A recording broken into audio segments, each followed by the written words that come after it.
예, 어제 북한은 중대한 시험 사실을 발표하면서 오후 10시 41분부터 48분까지 7분간 시험을 했다고 공개를 했습니다.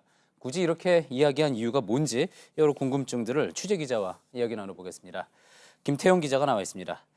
김 기자, 일단 네. 북한이 어제 7분간 시험했다고 공개한 것, 지난 7일이었죠. 지난 시험 사실을 공개했을 때와는 다른 부분이었습니다. 네, 그렇습니다. 이 화면 한번 보시면서 설명을 드리도록 하겠습니다. 북한이 최근 두 차례에 걸쳐서 국방과학원이 발표한 내용입니다. 앞서 지난 7일 중대한 시험을 했다라고 처음 밝혔을 땐 북한이 시험 시간을 밝히지 않았었습니다. 그런데 이번엔 굳이 10시 41분부터 48분까지 저렇게 구체적인 내용을 담았습니다. 굳이 그렇게 공개를 했다면 북한이 이것을 통해서 무언가 이야기하고자 하는 바가 있다고 봐야 되겠죠. 그렇습니다. 이 발사체 즉 로켓의 엔진이 이 정도로 고도화됐다. 이런 걸 보여주려 한 걸로 보입니다. 예. 이번에도 화면 한번 보시겠는데요. 보시다시피 로켓을 처음에 쏴 올렸을 땐 1단계 추진체 엔진이 보통 2에서 3분, 아무리 길어도 5분간 연소를 한다고 합니다. 그런 뒤 떠오르고 나면은 2단계 추진체 엔진이 중간중간 쏘면서 이 목표물을 향해서 날아가는데 이때 7분 정도 연소할 수 있다는 게 이 전문가들의 설명입니다. 예, 저 그림을 보면서 이해하기로는 그러면은 이제 미 본토에 닿을 만큼 보다 효율적인 ICBM 대륙간 탄도미사일 개발에 성공했다. 뭐 그런 뜻으로 이제 7분 시험을 공개했다 이렇게 볼 수가 있겠군요. 네, 맞습니다. 이 전문가 얘기 직접 들어보겠습니다. 예, 엔진이 구동하는 데 있어서 생기는 유효 가스를 다시 예. 한번 엔진을 구사하는 그 출력에다 다시 한번 쓴다는 거죠. 그러니까 그만큼 효율이 높겠죠. 예, 그렇군요. 하지만 발사체를 그냥 마냥 멀리 쏠 수 있다고 해서 그게 곧장 ICBM 대륙간 탄도미사일이 되는 건 아니지 않습니까? 저희가 항상 그 이야기 해왔고 북한이 아직 완성하지 못했다라고 이야기했던 부분이 또 이 대륙을 넘어서 미사일을 보내려면 고고도로 쏴서 대기권을 넘어갔다가 다시 대기권 안으로 들어오는 이른바 이 재진입 기술이 필요한 거잖아요. 네, 그렇습니다. 그래서인지 미국 측에서는 이 북한이 굳이 7분 시험을 강조한 것 자체가 재진입 기술 확보를 내세운 거다. 이런 분석이 나오고 있습니다. 예. 미들베리 국제학 연구소 제프리 루이스 소장은 7분은 모터 분사와 연소보다는 RV 즉 재진입체의 시험처럼 들린다고 말했습니다. 재진입체 기술은 앞서 앵커도 말씀하셨지만 중장거리 탄도미사일 기술 중에서 가장 어려운 기술로도 꼽힙니다.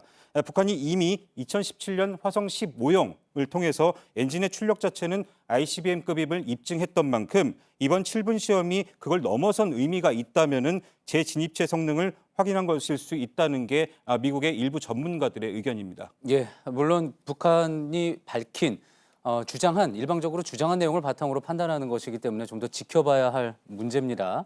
자, 그런데 이제 어젯밤 10시에 북한 총참모총장의 담화가 나왔죠. 예. 그 담화 내용을 보면은 지금 이야기한 이런 부분들, 추정들과 또 어느 정도 연관성을 발견할 수 있다고요? 네, 인민군사열 2위인 박정천 총참모장은 어젯밤 담화문에서 미국의 핵 위협을 견제 또 제압하기 위해선 또 다른 전략 무기 개발을 언급을 했습니다. 예. 이러다 보니 북한의 ICBM이 한층 더 고도화된 게 아닌가 미국 측에선 촉각을 곤두세우고 있습니다. 그렇다면 이와 관련해서 우리 군은 어떻게 평가를 하고 있습니까? 일단은 북측에서 엔진 시험을 또 했다고 발표했고요. 또 7분이라는 시간을 언급한 만큼 재진입체 기술을 확보했다기보다는 더 강해진 엔진의 연소 시간을 강조한 것으로 보고 관련 동향을 예의주시하고 있습니다. 예. 자, 그럼 이제 오늘 오후 방한한 비건 특별대표 이야기 좀 해보겠습니다. 자, 비건 대표가 이제 중요한 거는 내일 판문점에서 여러 일정들 중에서 판문점에서 북한 실무자들을 만날 것이냐 하는 부분이잖아요. 네. 어떻습니까, 전망이? 현재로서는 만날 가능성은 커 보이지 않고 있습니다. 예. 당장 비건 대표는 앞서 리포트에서도 보셨겠지만 입국하면서 말을 아꼈습니다. 또 그보다 앞서서 미국을 떠날 때도 지금은 할 말이 없다라면서 말을 아꼈습니다. 이런 걸 종합해 볼 때 미국 측에서 만나자고 제안했는데 북측에서 아직까지는 아무런 응답도 하지 않는 걸로 보입니다. 현재까지는 사전 조율이 안 돼 있을 것으로 보인다. 이렇게 예. 판단이 되겠군요. 자, 그런데 북한에서 혹시 만나자라고 응답을 하더라도 앞서 저희 어한희 기자가 이야기했듯이 예. 누가 나오느냐가 또 중요하지 않습니까? 최선희 외무성 제1부상 정도가 나와야지 의미가 있다고 본다고요. 그렇습니다. 이 비건 대표가 미 의회 청문회 등에서 수차례 자신의 대화 상대로 지목했던 최선희 외무성 제1부상이 나와야만 합니다. 그래야 사실상 격이 맞으면서 이 실무 협상의 테이블이 다시 열리게 되는 셈인데요. 그게 아니라면 결국 북한이 대화 시한으로 못 박았던 연말까지 대화 없이 끝난 게 돼버리고 이렇게 되면 북한이 이른바 크리스마스 선물로 도발을 하고 또 이어서 내년 1월 1일 신년사를 통해서 김정은 위원장이 이른바 새로운 길을 선언하면서 강경 노선으로 돌아설 수가 있습니다.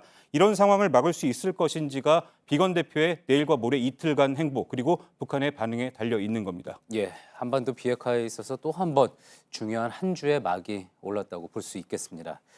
잘 들었습니다. 김태영 기자였습니다.